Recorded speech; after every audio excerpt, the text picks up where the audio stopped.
Hello, this is Dr. Teresa Smith, Dr. TAS. I am the host of Talk with TAS, and I hope that you're ready for a treat today. I am so excited. I get to welcome guys. You just don't know what you're in for. You're in for a treat. Maurice, How you doing? Maurice. I am doing so well. I'm telling the guys, they in for a treat today. In for a treat. Well, be still my heart. Be still my heart. Well, guys, it's Maurice. Now, Maurice knows why I'm saying that. Maurice. Maurice, Yeah. I am so glad to have you with me. I'm in the Carolinas. I got to say that first of all. So you're a Southern guy, and I'm a Southern girl. Okay. And I know that you got a little connection with North Carolina, and I'm going to use that as our jumping off point. I read somewhere as I was prepping for this show that you opened for KC and JoJo, Yeah. just Joe Yeah. to see. Yeah. When I was in the military, I continued my music, my musical experiences, and we opened for Casey and JoJo in Columbus, Georgia. In Columbus, Georgia. And now you've also opened for Keith Sweat. Mm-hmm. I opened for Keith Sweat in Jackson, Mississippi a few years back. Just a few years back, Mm-hmm. okay. And Ice Cube. Ice Cube also, back in the day. Matter of fact, I was in Columbus also. Ice Cube, High Five when High Five was out. Um, Yo-Yo, uh, back in the Yo-Yo days, we opened up for Yo-Yo.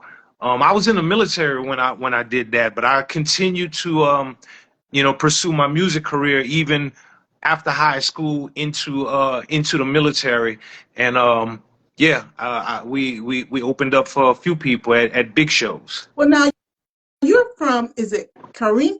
Pronounce Louisiana. Pronounce the city in Louisiana. You don't want to mispronounce it. I'm from. I was born and raised in Lafayette, Louisiana. Oh, I can say Lafayette. Yeah, I was born and raised in Lafayette, Louisiana.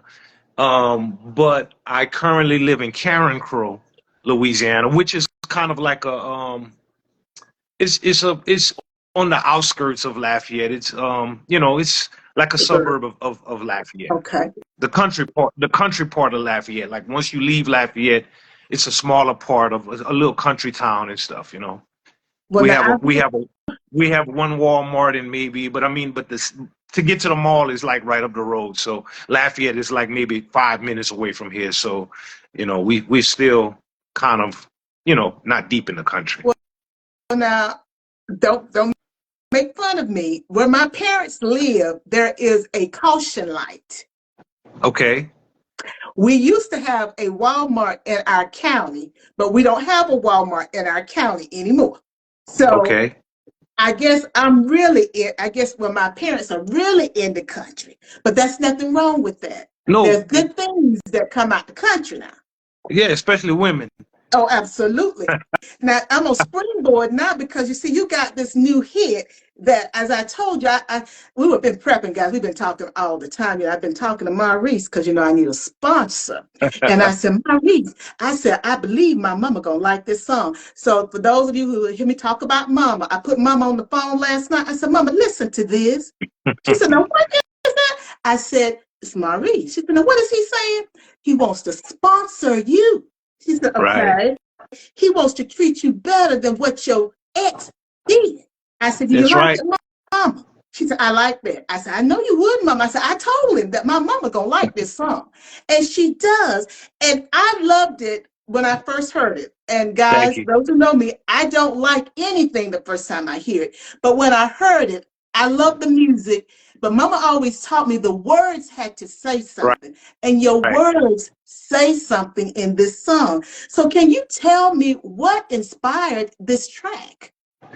Well, you know, when you in the club and stuff like that, when guys are in the club and you see an attractive young lady, one of the sayings is, "Man, I'd love to sponsor her." And basically, what my song represents is just you see a beautiful lady in the club, like my song states, and Mhm. you just want to get to know her. You wanna take care of her. You wanna sponsor her. I mean, you wanna be able to take her out to dinner. Give her some of the finer things. Do some of the things that her ex-boyfriend didn't do. It's not basically saying, I wanna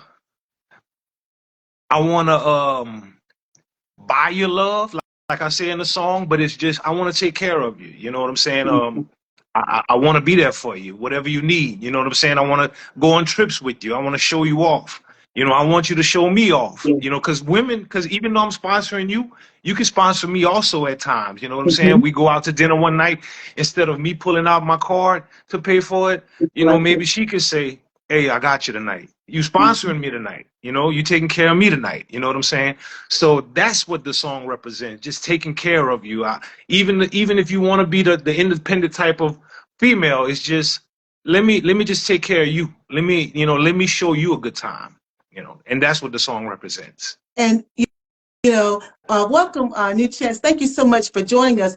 And that's, when I listen to it, it's a feel good, sensual, I'm sorry, guys, it is sensual, Hmm. sexy song that resonates, from the beats. I'm not a musical person, so I can't talk technical terms, but for me as a layperson, from the beats to the lyrics to the way you deliver it, the mix, all of it, it just makes you feel good. And it's like, somebody cares about me.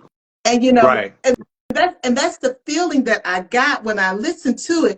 And so, growing up in Louisiana, I know there's a lot of different cultural influences. What helped to shape your sound and your approach to music? Hmm. um. Of course, Zydeco is one of the main musics, one of the genres that people listen to in South Louisiana, um, from New Orleans to Baton Rouge, but especially where I am, which is only, I want to say I live maybe 15 miles from Opelousas, Louisiana, and that's what we call the birthplace of Zydeco. And of course, Zydeco is playing music with the scrubboard and the accordion and stuff. Um, so I mean, I've been listening to that. I've been listening to blues. One of my favorite. I grew up listening to this music with my mom, and I still remember the songs.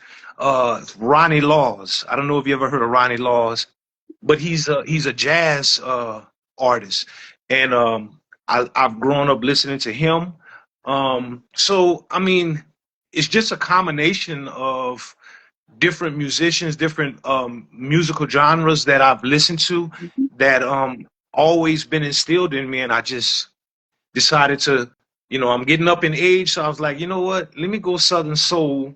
I started listening to a couple of Southern Soul artists, and I was really feeling it. And when I got the track for "Sponsor You," that wasn't the first Southern Soul song I did. Actually, the first one I did was called "I Don't Know What It Is," and I didn't release that one yet.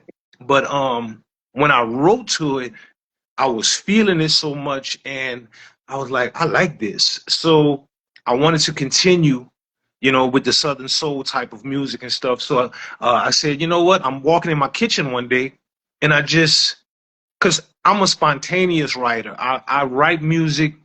I'm not the type of guy that can just go in the studio and say, okay, let's write a song, da da da, and start writing. It has to be that moment.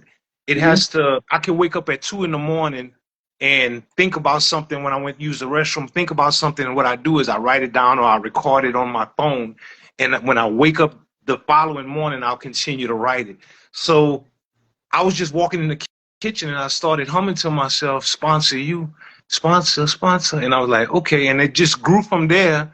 And I put it together. I think I wrote the song in about maybe 3 days, which for some people that may seem long, but when I get when I get a brain freeze and I can't think of the lyrics, I like it to just come naturally. So I may not write another line until I'm in Walmart doing something and it hits me while I'm in Walmart, and I'll just jot down the rest of the lyrics. And that's where excuse me, that's where I went when I came to sponsor you, man. And it's just, I just love doing music of all types. I I'm very flexible when it comes to music. I can do just the traditional R&B, or I can do the Southern soul. I used to rap, so I've been doing it all. So it's my time right now when it comes to Southern soul.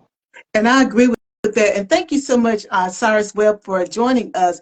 And it is your time, and I'm glad that you said it and you recognize it, because I didn't realize that you actually wrote the lyrics for the song.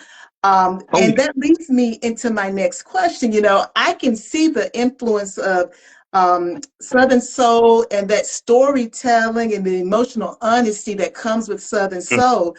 Now, because you said in the club, you guys be like, I want to sponsor her. So did you infuse some of your own personal experiences and emotions into writing this particular song? Let me think. Okay, don't reveal something that you shouldn't reveal now, Maurice. Maurice now. No, no. Because we were all single at one time. Exactly. Yeah, I would say so. I would say yeah. And then of course we have friends. Some of my songs, it may not be something that I experienced, but it may be something that a friend of mine experienced.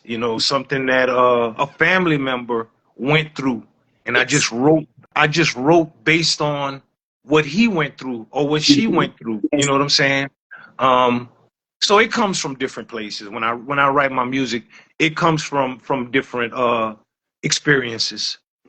Well, you talk like a true artist, because I know I'm a cook too. I'm a Southern cook, but I Okay. have, cook a little healthier. But, I think about the Southern flavor and how when we talk and we eat and we come together, we get all those different stories. And it's just think about it like a buffet. I'm tasting this, I'm tasting that. It all influences what I then cook and how I, do my recipes. So you're being very honest when you talk about the fact you do a little bit of this, do a little bit of that, and it feeds Hmm. into how your creative mind begins to operate. Now, and all of that just kind of leads me into this, Maurice.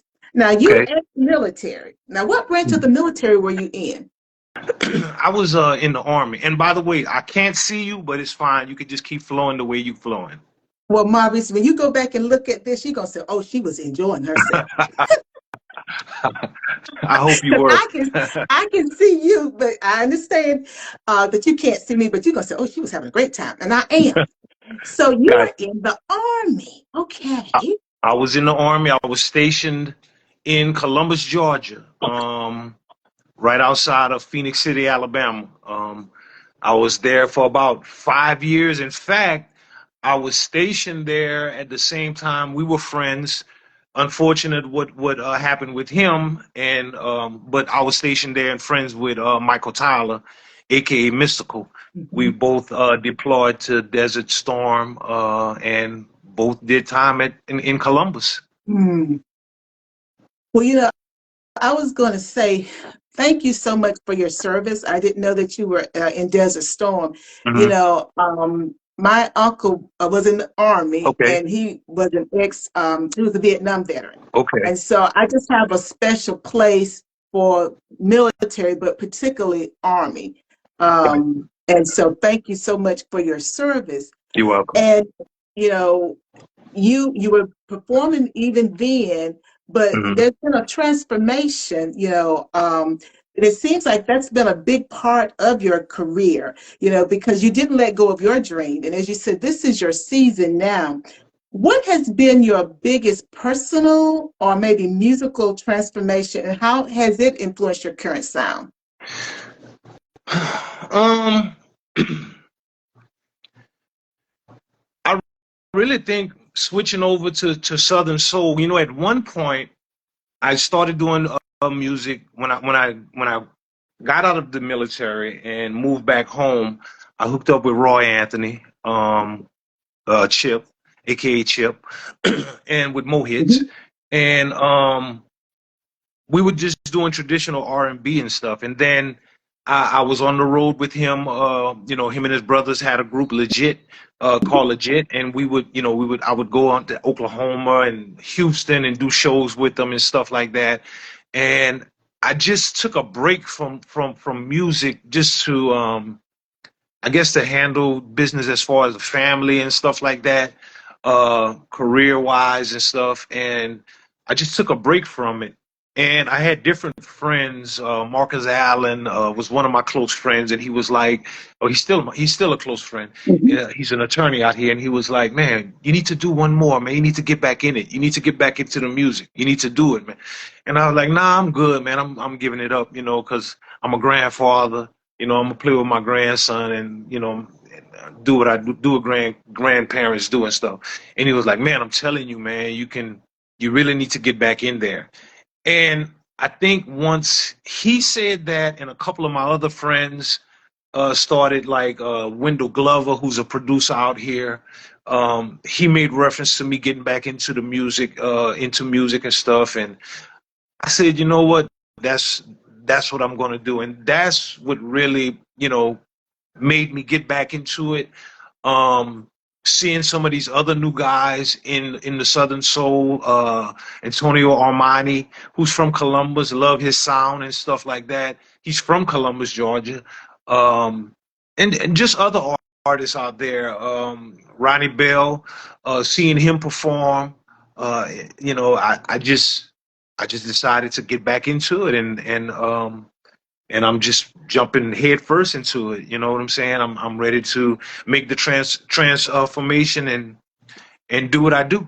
And I have other tracks written and ready to drop, but right now we just gonna feed you, sponsor you for right now, get you full on that, and right when you think you can't eat anymore, then we're gonna give you I don't know what it is, and we're gonna give you Slow It Down, and we're gonna give you Big Mama's House, and we're gonna give you just other stuff that we have just waiting, you know, just waiting in the dugout to come out. Well, Maurice, um, playing off that Southern food too. Now, don't give us too much now, Maurice, because you got all, because you know, sponsor you is it's a hit. And like I tell a friend of mine, you know, if I say it's a hit, it's a hit. It's a Well, hit. let me tell you, next month, on the 22nd, I know you've heard the words to it, but we're gonna give you some visual because we're gonna shoot the video on the 22nd of November in New Orleans, and I think it takes about 5 days for them to edit everything and put it out. So I'd say 5 to 6 days after the 22nd, we're gonna drop the video for sponsor you. Well, Maurice, please let me know. I made a note. I'm gonna put it on my calendar. But you Okay. know, I'm telling you, really, please let me know. Well, when it drops. You'll be one of the first to know. I promise you. Thank you, cuz. Oh, and then you know I'm gonna send that to Mama so that she can actually see it, because then she's gonna be like, oh, because I can only imagine what it's gonna be like. Because I heard you drop in there real smooth with it, because I know how these Southern men will do it. But you a grandfather. Oh yeah, yeah. I'm a grandfather. Yeah. Oh, all Believe right, it or guys. not. Believe it or not. So that means you got a secret that we might have to bring you back on to talk about another time when we're not talking music, A because you're secret. taking care. Yes, a secret. You're taking care of your body. You look good, and you telling me you're a grandfather. We got to get that secret. Well, you know, I mean, black don't You crack. So I mean don't. that's part of it, especially down south. You know, our southern people. Even though we eat bad and stuff like that, but I'm gonna be honest with you. Monday through Friday, chicken breast, salad. I mean, the only time I splurge is on the weekends, you know. So, um, just to be candid, yes, I try to eat healthy, and of course I work out at least 5 to 6 days a week. Um, I've always been athletic. Used to box in the military when I was in the army. I was a combat medic, but after the war, I made the boxing team in the army, and so I was always athletic. Played football in high school. Um, Always athletic. So I just do what I can do. Drink a lot of water, eat good food, listen to good music, um, and just try to take care of myself, especially being a black male, with getting regular checkups, don't be ashamed to go get your prostate Yeah. checked. Go and do that colonoscopy. Just take care of yourself. Just go to the doctor, if you feel like if you start feeling a pain in a certain area where you shouldn't, don't just blow it off. Go check it out, because I know a lot of people who blew it off, Mhm. and eventually they went and checked it out, and some of them went check it out too late, and some of them were able to, get to the root of the cause in time. So, Well, that's my advice Maurice, for black men. well, thank you for giving that advice. And I'm going to be sharing that advice forever, because you're saying the things that I say all the time. And I don't know, and it's not just black men, but there's black men, but sometimes black women too, and just people in general. Hmm. Like you said, we'll get a pain. And I tell people, like when we were children, you get a pain and the people were okay. But Hmm. now you get a pain, if you wait too long, like you said, sometimes people are checking out, but if they'd have went to the doctor earlier, Right. they would have been able to take care of it. But Right. folks just, they just don't do that. And thank you for putting that plug in about the prostate, because it is really serious, and particularly in African American men, that they Right. go and get their prostate examined, get the test. It's a blood test, a PSA, guys. Hmm. That's all you got to do. That's it. So thank you so That's much it. for sharing that, because for us as black people, sometimes when you hear it from another male, it makes the difference. Your Hmm. wife, your sister, the doctor can tell you, but when you hear it from another black male, then it begins to be, okay, maybe I should do that. So thank you so much for sharing that with the audience, because it's so important. You're Now, welcome. Maurice, now when is my song Sponsor You dropping? The song is gonna drop on October 24th. So in another week and a few days. What's today's date? Yeah, Today is the today is the 19th. 19th. So next week, next Thursday, I think the 24th. It'll drop at midnight on the 24th. And where can people get the song at, Maurice? The song will be on Spotify. It will be on iTunes. It'll be on Amazon Music. It'll be on Pandora. So if you have these subscriptions to these different music different music platforms, Samsung Music, YouTube Music, it'll be on there. You can just go and download it from those different platforms. Oh, Maurice. And guys, when you hear the song, you'll know he knows why I'm saying Maurice, Maurice. He'll know why I'm saying. He knows why I'm saying. Then you guys will figure out why I'm saying it. And Maurice, it has been such a joy to have you on my show today. You are just such an inspiration, and I am so happy for your success. I cannot wait to see what is coming. Thank you. Please tell my audience how they can stay in contact with you. You can go on Instagram, Maurice337 Music. I'm on Facebook at Maurice337 Music page. TikTok at Maurice.music.page, and of course YouTube, Maurice fan page 337. I can also be reached at area code 337-298-7693 if people want to get in touch with me for any questions, other interviews, future bookings. They can reach me, like I said, at 337-298-7693. Well, Maurice, it has been my pleasure. I'm going to hold you to me getting a copy of that video. Nope, you guys are Oh, filming November 22nd. you So I'm going to hold you to you that. will get a copy. Okay. I'm gonna send you a behind the scenes video. Please do, because I'll put it out there. I already know. You know the deal. I will put it out there. Again, Maurice, I have enjoyed having you on my show today. I cannot wait to see where everything goes, because I know this song it's a hit, as I said, and Thank you. I cannot wait to see your success. And I'll be listening, waiting for that next song to drop too, because I know you'll let me know when that's going to drop too. We will be keeping in touch. All righty then. Guys, thank you so much for joining me for this episode of Talk with TAS show. As always, remember, before you take care of anyone else, you got to make sure you take care of yourself first. And as Maurice says, take care of your body so that you can enjoy life. Until That's it. next time, bye now.